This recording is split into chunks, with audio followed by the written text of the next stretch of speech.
fosse apenas falta de chuva, explicar estes incêndios seria simples.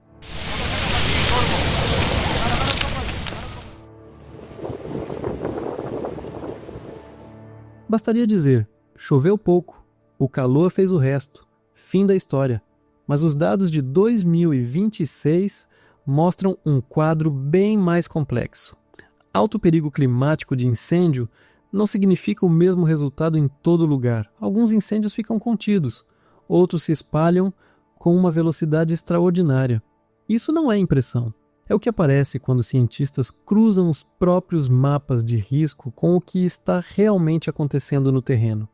Então, a pergunta que interessa não é por que está tão seco? A pergunta é outra, bem mais interessante.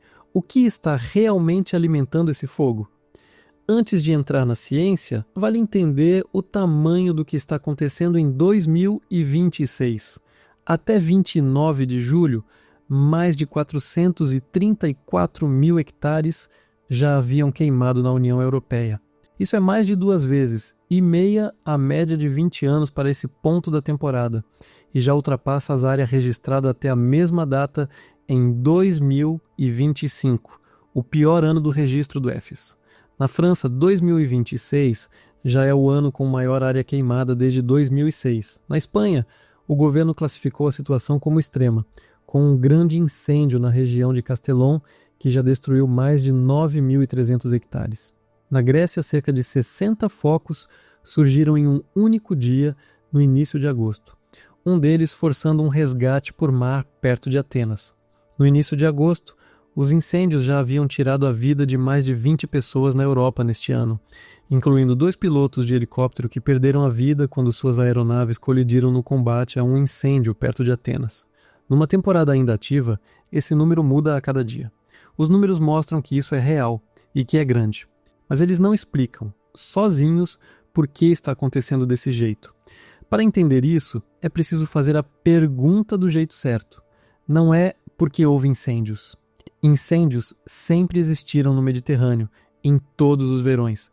A pergunta certa é: como os cientistas tentam prever onde o próximo grande incêndio vai surgir, antes mesmo de ele começar? Porque é exatamente isso que equipes na Europa fazem todos os dias durante o verão. E a ferramenta que usam revela a primeira parte da resposta. O nome dessa ferramenta é Índice de Perigo de Incêndio Relacionado ao Clima, conhecido internacionalmente pela sigla em inglês FWI.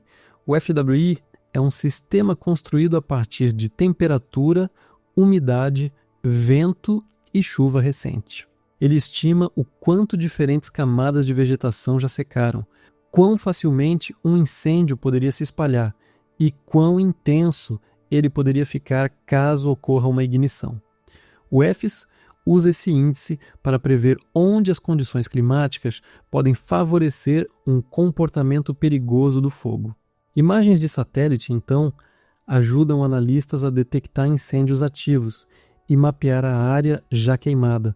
Na previsão da última semana de julho, o índice marcava perigo muito extremo concentrado na França, no arco alpino que se estende até o norte da Itália, e nas Ilhas Britânicas, com perigo extremo cobrindo a Península Ibérica e os Balcãs.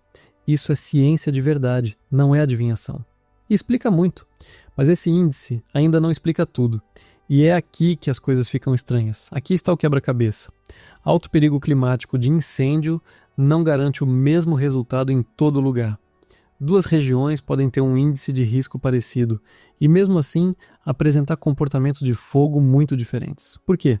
Porque o índice climático mede o quanto o ambiente favorece o fogo, mas não mede sozinho o quanto de combustível já está acumulado esperando para queimar.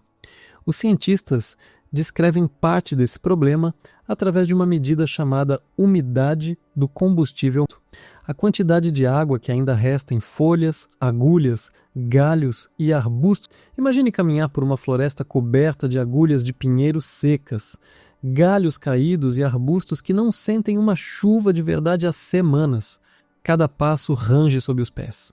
É esse o combustível que os cientistas medem. À medida que essa umidade cai, esses materiais pegam fogo com mais facilidade e queimam de forma mais intensa.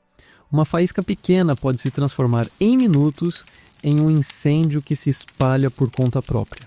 Isso já explica boa parte da diferença entre regiões parecidas no papel. Mas ainda falta uma peça. E aqui está a pergunta que poucas reportagens fazem. Por que existe tanto combustível acumulado justamente no sul da Europa? A resposta não está apenas no clima deste verão. Está em algo que vem se formando há décadas, quase em silêncio. Grandes áreas do interior de países como Portugal, Espanha, Itália e Grécia foram no passado terras agrícolas ativas, com pastagens controladas e vegetação manejada por gerações de famílias rurais. Ao longo das últimas décadas, boa parte dessa população se mudou para as cidades. A terra ficou. E sem manejo, ela não ficou vazia. Ficou coberta por vegetação densa que cresceu sem controle, ano após ano, empilhando material seco exatamente nas regiões onde o clima já é mais propenso ao fogo. Pesquisadores florestais europeus documentam esse padrão há anos. Paisagens abandonadas acumulam muito mais vegetação do que terras que ainda são cultivadas ou usadas para pastagem. O clima cria a oportunidade. A paisagem determina o quanto de fogo essa oportunidade pode se tornar. Essa mudança lenta na paisagem não explica cada incêndio, mas em muitas regiões do Mediterrâneo ela aumentou a quantidade e a continuidade da vegetação disponível para queimar. Esse mecanismo não é teoria isolada. Ele aparece nos próprios casos de 2026, ainda que cada incêndio precise ser investigado individualmente antes de qualquer atribuição definitiva. Em Castellón, o incêndio avançou por serras do interior com grandes áreas de vegetação contínua. Investigadores ainda vão precisar separar os efeitos do clima, do relevo, da ignição e do manejo da terra. A Grécia apresenta um problema de paisagem parecido em muitas regiões rurais, mas nenhuma explicação única dá conta de dezenas de ignições separadas em um único dia. Na França, condições climáticas de perigo muito extremo coincidiram com uma temporada de incêndio severa. A atribuição final vai exigir mais do que o mapa climático sozinho. Nenhum desses casos pode ser reduzido a uma única causa.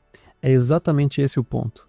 Entender o que aconteceu exige olhar para clima, ignição, relevo e paisagem juntos, não isoladamente. Para a primeira semana de agosto, a previsão do Copérnicos apontava chuva abaixo da média numa faixa das Ilhas Britânicas até os Balcãs, junto com temperaturas acima da média em boa parte da Europa Central, com a anomalia mais forte sobre os Balcãs. Isso significa que as condições que já produziram esse cenário não deveriam se atenuar de forma significativa durante essa semana de previsão.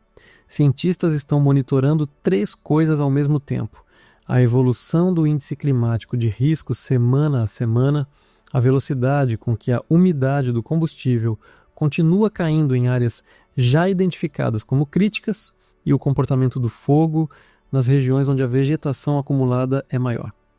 O que ainda não se sabe com certeza é até que ponto será possível reduzir esse risco no médio prazo, já que mudar décadas de uso do solo é um processo muito mais lento do que prever uma onda de calor. Então, por que a Europa está pegando fogo desse jeito em 2026? Seca e calor criaram condições climáticas excepcionais para o fogo. Mas o clima sozinho não determina o que acontece depois da ignição. Em partes do Mediterrâneo, a mudança no uso da terra também deixou áreas maiores e mais contínuas de vegetação disponíveis para queimar. Adicione vento, relevo e uma fonte de ignição, e um incêndio local pode se tornar muito mais difícil de conter. É por isso que os cientistas não estão observando só a previsão do tempo.